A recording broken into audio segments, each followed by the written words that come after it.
Sundays on cycle ಇದೀಗ ರಾಷ್ಟ್ರವ್ಯಾಪಿ ವಿಸ್ತರಿಸಿದ್ದು ಒಂದು ಆಂದೋಲನದ ರೂಪ ಪಡೆದುಕೊಂಡಿದೆ ಎಂದು ಕೇಂದ್ರ ಯುವಜನ ಸೇವೆ ಮತ್ತು ಕ್ರೀಡಾ ಸಚಿವ ಮನ್ಸುಖ್ ಮಾಂಡವೀಯ ಹೇಳಿದ್ದಾರೆ.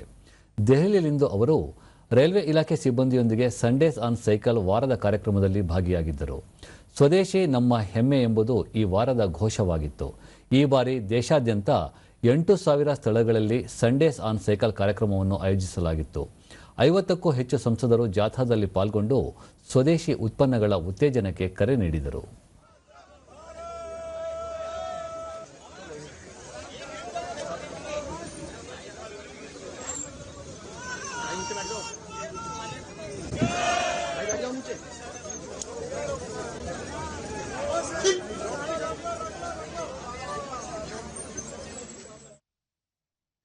ಈ ಸಂದರ್ಭದಲ್ಲಿ ಸಚಿವರು ಫಿಟ್ ಇಂಡಿಯಾ ಆಂದೋಲನದ ಭಾಗವಾಗಿ ಈ ಸೈಕಲ್ ಜಾಥಾವನ್ನು ಆರಂಭಿಸಲಾಗಿದೆ.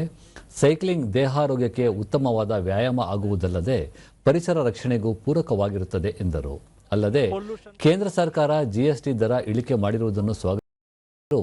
ಬೈಸಿಕಲ್ ಮೇಲಿನ ಜಿಎಸ್ಟಿಯನ್ನು ಶೇಕಡ 18ರಿಂದ 5ಕ್ಕೆ ಇಳಿಸಲಾಗಿದ್ದು ಇದು ಸೈಕಲ್ ಆಂದೋಲನಕ್ಕೆ ಮತ್ತಷ್ಟು ಉತ್ತೇಜನ ನೀಡುತ್ತದೆ ಎಂದು ವಿಶ್ವಾಸ ವ್ಯಕ್ತಪಡಿಸಿದರು. ಜಿಎಸ್ಟಿ 18% था, 18% था, उसको कम करके 5% कर दिया है.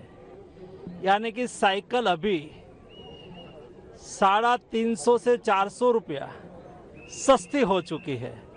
तो चलो प्रधानमंत्री जी के स्वदेशी के मंत्र को साकार करने के लिए,